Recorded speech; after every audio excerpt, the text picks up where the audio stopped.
सर्वेभ्यो नमो नमः। बहुत बहुत स्वागत है आपका अपने YouTube चैनल समृतम संस्कृतम में। मैं हूं आपकी शिक्षिका प्रीति पांडे। आ गई हूं आपको मज़ेदार तरीके से संस्कृत सिखाने के लिए। तो आपका बहुत बहुत स्वागत है आपके चैनल में।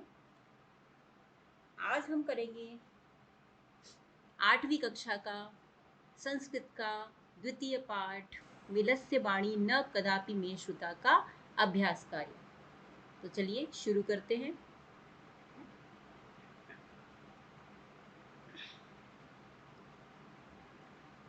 पहला प्रश्न है बच्चों, उच्चारणम कुरुत। तो इसमें हमें लिखने का कोई काम नहीं करना है, सिर्फ उच्चारण करना है, यानी हमें प्रोनाउंसिएशन करना है, शुद्ध उच्चारण करना है। तो पहला शब्द है कस्मिंश्चित। मैं आपको साथ में इसका अर्थ भी बताऊंगी। कस्मिंश्चित माने किसी, विचिन्त्य, विचिन्त्य माने सोचकर, साध्विदम मतलब बहुत अच्छा, यह अच्छा है, it's nice, it's very nice. क्षुधार्तः माने भूख से व्याकुल। यहाँ पर संधि है क्षुधा प्लस आर्त। जब मैंने आपको पाठ पढ़ाया था तब भी मैंने इसकी संधि विच्छेद करके बताया था। क्षुधा प्लस आर्त, क्षुधा माने भूख, आर्त माने व्याकुल, भूख से व्याकुल। यहाँ पर दीर्घ संधि का एग्जाम्पल है ये। एतत् श्रुत्वा, यह सुनकर, एतत् प्लस श्रुत्वा, एतत् श्रुत्वा। नेक्स्ट है भय संत्रस्त मनसाम, यानी भय से डरे हुए मन वाला। भय संत्रस्त मनसाम, इसमें 3 शब्द एक साथ लिखे हैं। भय संत्रस्त मनसाम, भय से डरे हुए मन वाला। नेक्स्ट है सिंह पद पद्धति ही।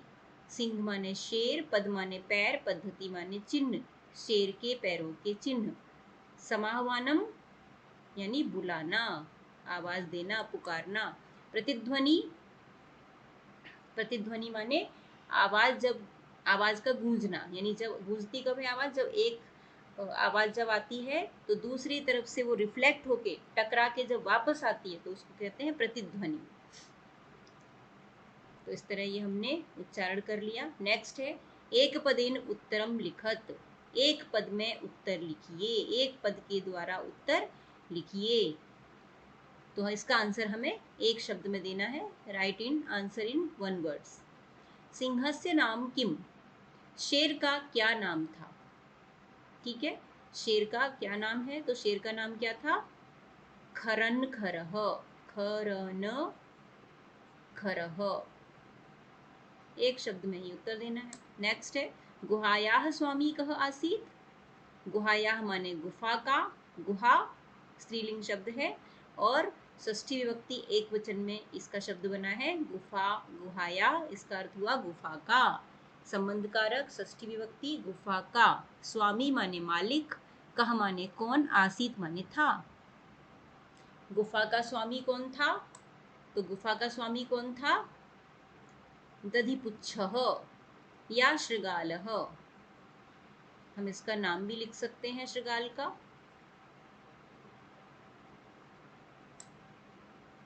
शृगालः शियार था, ब्रैकेट में नाम भी लिख सकते हैं। दधि पुच्छः, दधि पुच्छ नामकः शृगालः, ऐसे भी लिख सकते हैं। नेक्स्ट है सिंह कस्मिन् समये गुहायाः समीपे आगतः। सिंह यानी शेर, कस्मिन् समये किस समय, किस वक्त, गुहायाः गुफा के, समीपे पास में, आगतः आया। शेर किस समय गुफा के पास में आया, तो किस समय आया था, सूर्यास्त के समय। इसलिए आंसर हो जाएगा सूर्यास्त समये।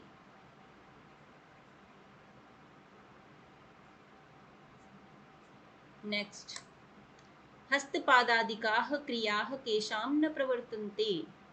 हस्तपादादिकाः क्रिया यानी हाथ और पैर आदि की क्रियाएं, केशाम माने किन लोगों की या किसकी, न प्रवर्तन्ते नहीं होती हैं, यानी किन लोगों की या किस प्रकार के लोगों की हाथ पैर आदि की क्रियाएं बंद हो जाती हैं, यानी हाथ पैर काम करना बंद कर देते हैं। तो ये हमने उच्चारण भी किया था इसका, भय संत्रस्त मनसाम, यही इसका आंसर है। भय संत्रस्त मनसाम मतलब भय से डरे हुए मन वाले लोगों का। नेक्स्ट है गुहा केन प्रतिध्वनिना, गुफा किससे प्रतिध्वनित हो गई। ठीक है, प्रतिध्वनि का अर्थ मैंने आपको बताया था, आवाज का टकरा कर वापस लौटना, तो यानी गूंज जाना, आवाज गूंज गई। तो गुफा किसकी आवाज से गूंज गई, तो गुफा किसकी आवाज से गूंजी थी, शेर की दहाड़ने की आवाज से। तो सिंहस्य उच्च गर्जन प्रतिध्वनिना, इसका सही आंसर होगा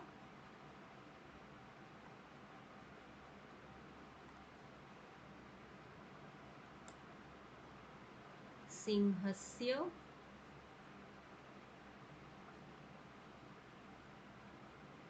उच्च गर्जन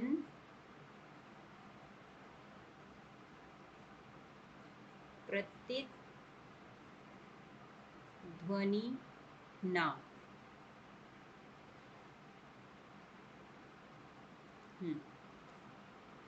तो इस तरह से हमारा एक पदेन उत्तरत प्रश्न नंबर 2 पूरा हो गया, कंप्लीट हो गया। नेक्स्ट चलते हैं प्रश्न नंबर 3, पूर्ण वाक्येन उत्तरत, यानी पूरे वाक्य में उत्तर दो, आंसर इन कंप्लीट सेंटेंस। खरनखरः कुत्र प्रतिवसति स्म, पहला क्वेश्चन है खरनखर कहाँ रहता था। तो खरनखर कहाँ रहता था, पूरे वाक्य में आंसर देना है। तो आंसर होगा खरनखरः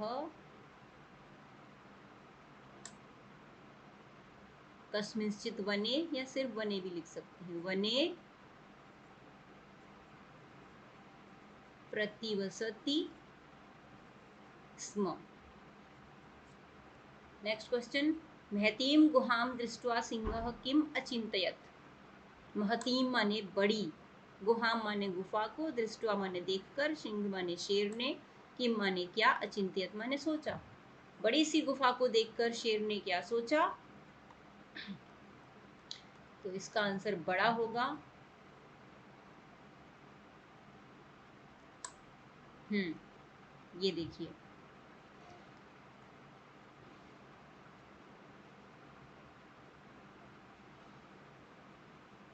पहले ही पैराग्राफ में इसमें आंसर है, एकाम सूर्यास्त समये एकाम महती गुहाम दृष्ट्वा सह अचिंतयत्, क्या नूनम एतस्याम गुहायाम रात्रौ कोपि जीव आगच्छति।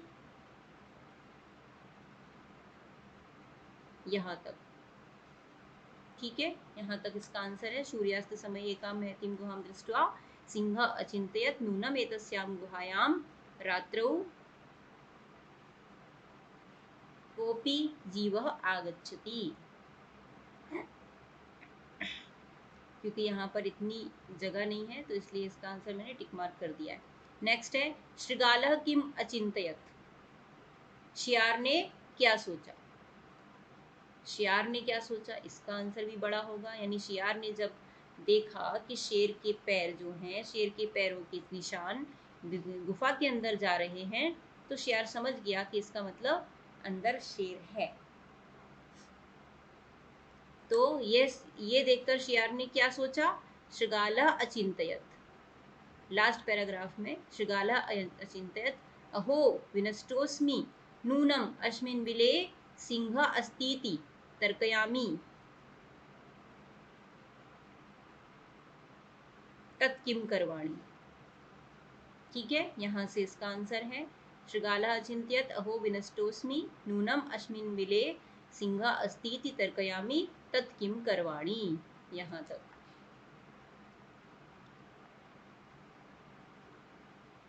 अगला प्रश्न, श्रृगालः कुत्र पलायितः, शियार कहाँ चला गया, कहाँ भाग गया। लास्ट में जब उसने शेर की आवाज की प्रतिध्वनि सुनी तो उससे शियार डर गया, और डर के कहाँ भाग गया, तो श्रृगालः दूरे पलायितः। इसका आंसर हम लिख सकते हैं, छोटा आंसर है श्रृगालः दूरे पलायितः।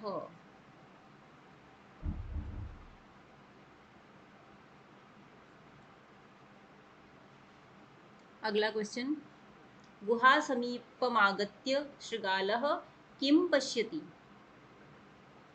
गुहा समीपमागत्य, गुफा के पास में आकर शियार ने क्या देखा।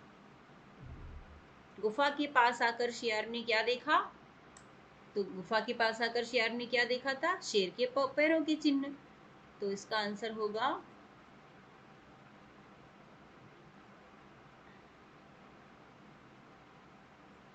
गुहा समीपमागत्य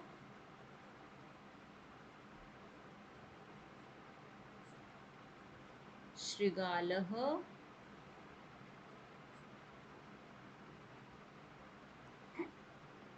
सिंहपद चिन्ह, सिंहपद पद्धति, सिंह पद पद्धतिं पश्यति।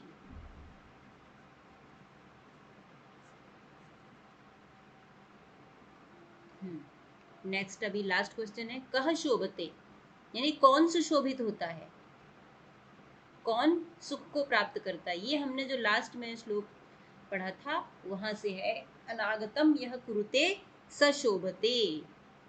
तो इसका यही पूरा आंसर होगा, अनागतम यह कुरुते, यानी आने वाले दुख को पहले से ही जानकर उसके बारे में जो उपाय कर लेता है वही सुखी रहता है। तो अनागतम यह कुरुते सह शोभते।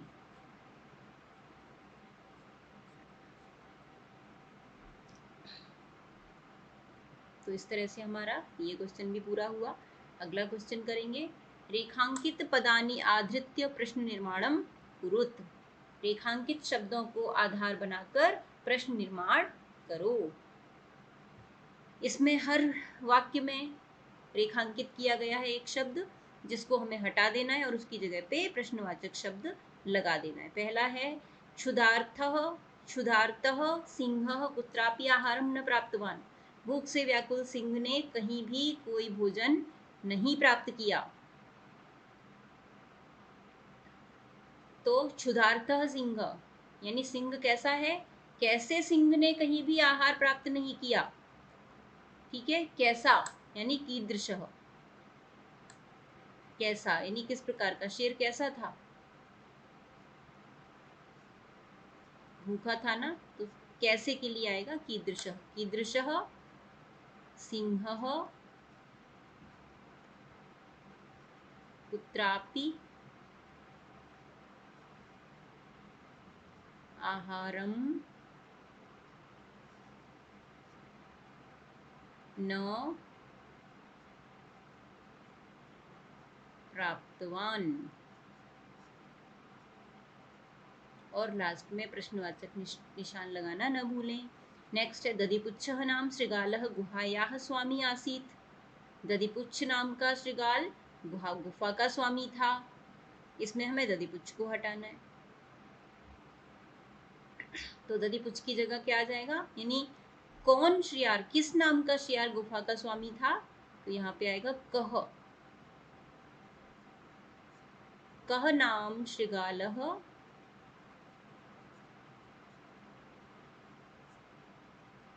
गुहायाः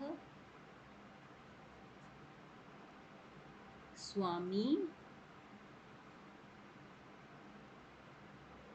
आसीत। किस नाम का शियार गुफा का स्वामी था, प्रश्नवाचक निशान। नेक्स्ट है, एषा गुहा स्वामिनः सदा आह्वानं करोति। यह गुफा स्वामी का हमेशा आह्वान करती है, हमेशा बुलाती है। तो स्वामिनः को हटा देंगे, तो स्वामिनः की जगह क्या आएगा, किसका, किसका हमेशा आह्वान करती है। तो किसका के लिए संस्कृत शब्द क्या आएगा, कस्य। एषा गुहा कस्य सदा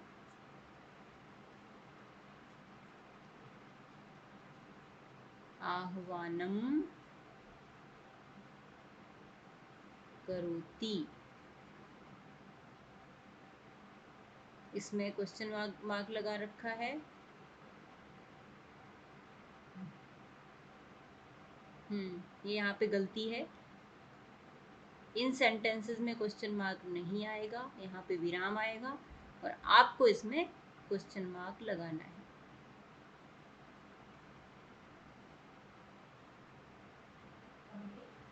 करोति।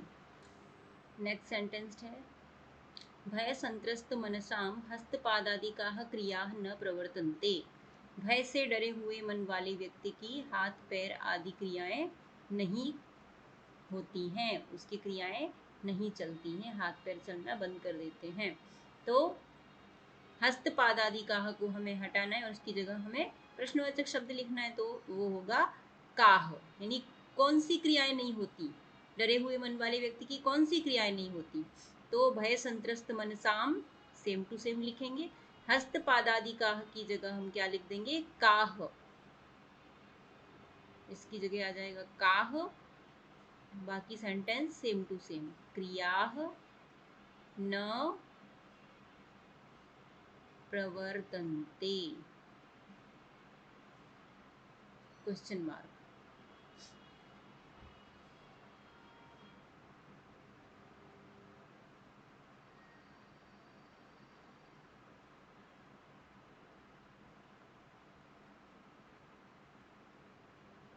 नेक्स्ट है आवाहनेन शृगालः बिले प्रविश्य सिंहस्य भोज्यं भविष्यति। आह्वानेन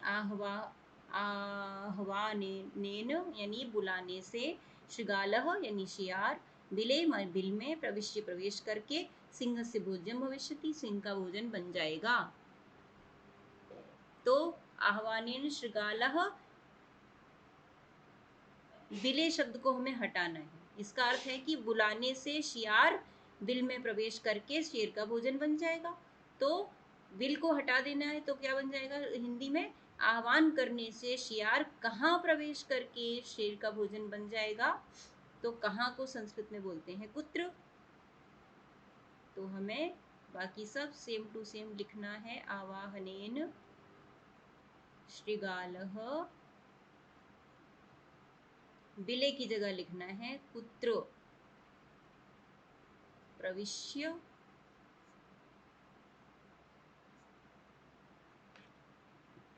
सिंहस्य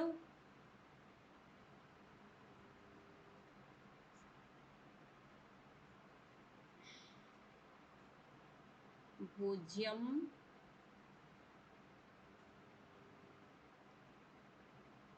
भविष्यति।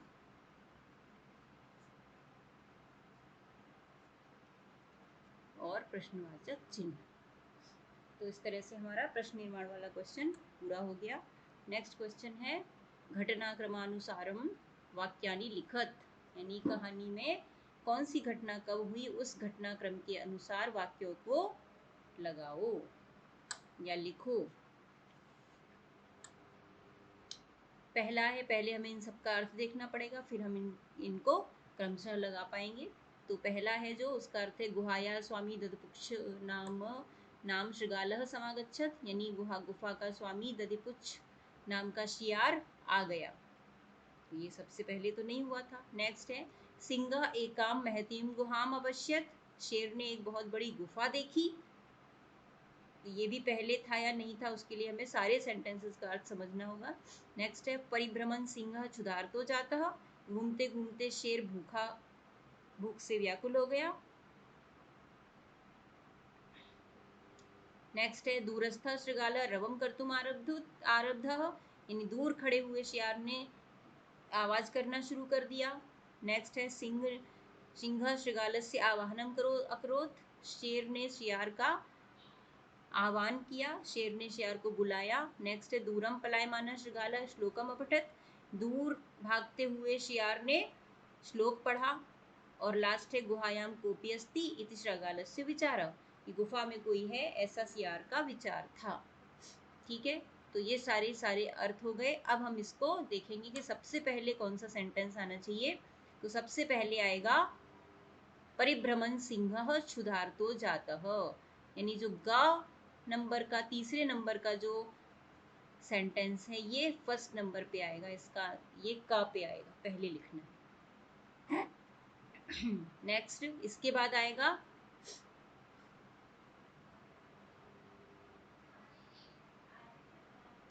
सिंह एकम अतिम गुहाम अपश्यत, शेर ने एक बड़ी सी गुफा देखी, ये आएगा ख, यानी जो सेकंड नंबर पे है वो सेकंड नंबर पे ही रहेगा। अगला होगा इसके बाद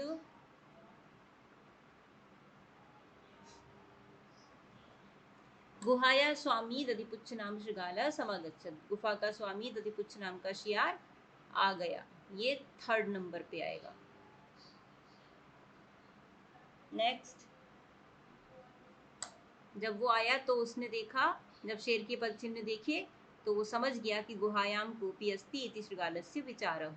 लास्ट सेंटेंस हमें चौथे नंबर पे लिखना है घ, इसका घ हो जाएगा, यानी फोर्थ नंबर पे। नेक्स्ट फिर क्या हुआ,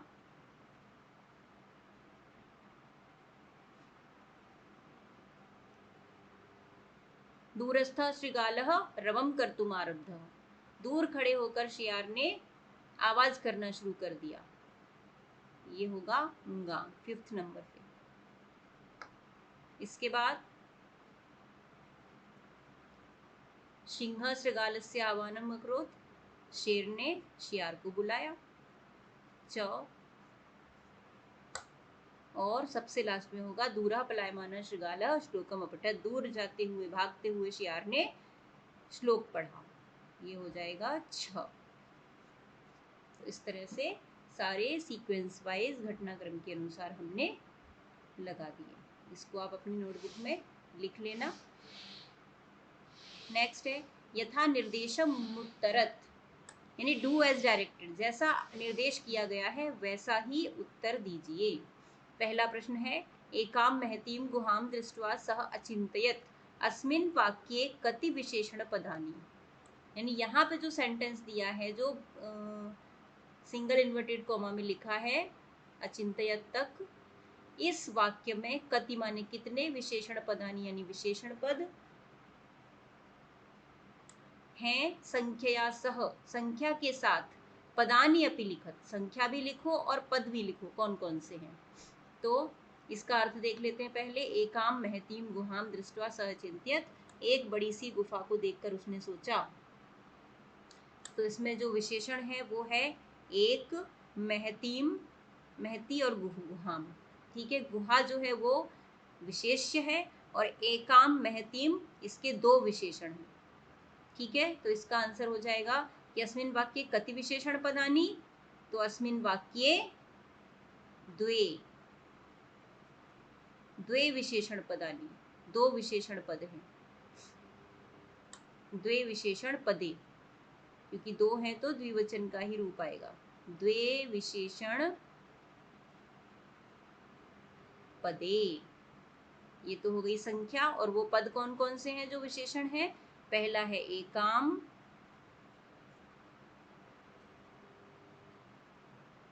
और दूसरा है महतीम, ये दोनों विशेषण पद हैं।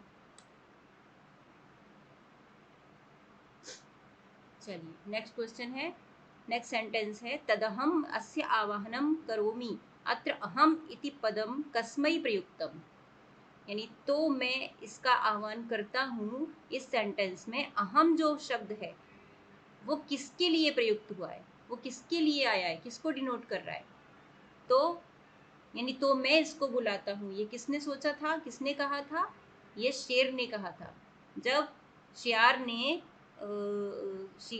गुफा से बोला था कि मैंने हम दोनों ने तय किया था कि जब मैं बाहर से आऊँगा तो तुम मुझे बुलाओगी, तो ये बात सुनकर शेर ने सोचा कि रोज ये गुफा इसको बुलाती होगी, तो फिर मैं आज इसको बुला लेता हूँ। तो इसमें अहम शब्द किसके लिए आया है, अहम शब्द यहाँ पे है, तदअहम लिखा है ना, तो तदअहम को जब हम अलग अलग कर देंगे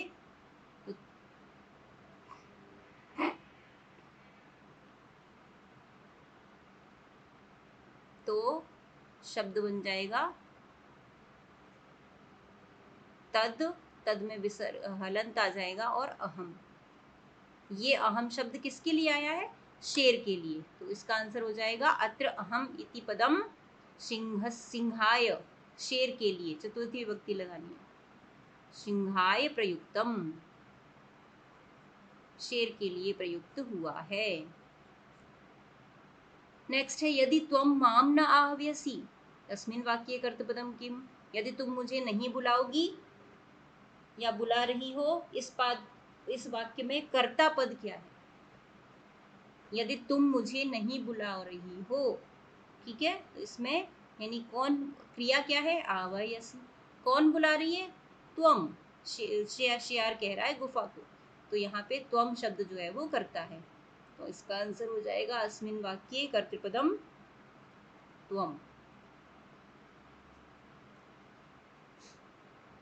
अगला प्रश्न है, अगला वाक्य है सिंह पद पद्धति गुहायां प्रविष्टा दृश्यते अस्मिन् वाक्ये क्रियापदम किम। सिंह के पैरों के निशान गुफा में प्रवेश करते हुए दिखाई दे रहे हैं। इसमें क्रिया क्या है? इसमें वर्ब बतानी है, क्रिया बतानी है। तो क्रिया इसमें क्या है? दृश्यते, ठीक है, इसमें क्रिया है दृश्यते। नेक्स्ट है वनेत्र संस्थस्य समागता जरा अस्मिन् वाक्ये अव्यय पदम किम। इसमें अव्यय क्या है? अव्यय माने वो शब्द जो कभी नहीं बदलते। तो देखते हैं इसमें वने, वन तो नपुंसकलिंग शब्द है जिसके रूप होते हैं। संस्थस्य में भी यहाँ में विभक्ति दिख रही है। समागता क्रिया है। जरा माने बुढ़ापा। तो इसमें जो अव्यय पद है वो है अत्र। वनेत्र में यहाँ पे संधि हुई है, पूर्व रूप संधि, तो इसको जब हम संधि विच्छेद कर लेंगे तो ये हो जाएगा वने अत्र। तो ये जो अत्र शब्द है ये अव्यय है, तो इसलिए इसका आंसर हो जाएगा अत्र। तो अब हम शुरू करते हैं अपना 7th क्वेश्चन। मंजूषातः अव्यय पदानि चित्वा रिक्त स्थानानि पूरयत। मंजूषा से यानी ये जो बॉक्स में जो शब्द दिए हैं, कुछ अव्यय शब्द दिए हैं, उनको नीचे दी गई स्टोरी में, नीचे दी गई कहानी में फिल करना है। पहले आप इनका अर्थ देख लीजिए। नीचे ही माने नीचे, तदा माने तब, कश्चन माने कोई, परम माने परंतु या किंतु, यदि मीन्स यदि, इफ अगर, सहसा माने अचानक, तरही माने तो, यदा माने जब, च माने और दूरे मतलब दूर। अब हम इनको इनके एक एक सेंटेंस के अर्थ के अनुसार इनको फिल करेंगे। एकस्मिन वने, एकस्मिन माने एक, वने माने वन में, सप्तमी विभक्ति का रूप है, तो वन में। एक वन में डैश व्याधः जालम विस्तीर्य डैश स्थितः। ये भी कहानी आपने बचपन में सुनी होगी, पढ़ी होगी, तो आपको कहानी पहले से पता है। ये वो कहानी है जो कबूतर जाल में फंस जाते हैं और फिर वो किस तरह से जाल लेकर भाग जाते हैं और चूहे उनकी मदद करते हैं। उसी कहानी का एक छोटा सा पार्ट यहाँ पे दिया गया है। एकस्मिन वने यानी एक वन में, डैश व्याधः माने कोई व्याध, व्याध मतलब शिकारी, तो क्या आएगा यहाँ पर? कोई, यानी कश्चन, कश्चन व्याधः। जालम विस्तीर्य जाल बिछाकर, डैश स्थितः, स्थिता माने बैठ गया, कहाँ बैठ गया? दूरे, दूर बैठ गया, तो इसमें आएगा दूरे। क्रमशः आकाशात् सपरिवारः कपोतराजः डैश आगच्छत्। क्रमशः माने जैसे जैसे टाइम बीता, कुछ समय बाद क्या हुआ? आकाशात माने आकाश से, सपरिवार पूरे परिवार के साथ, कपोत राजा यानी कबूतर राज, कबूतरों के का राजा अपनी पूरी फैमिली के साथ, डैश आगच्छत कहाँ आया? नीचे ही हो, नीचे आ गया।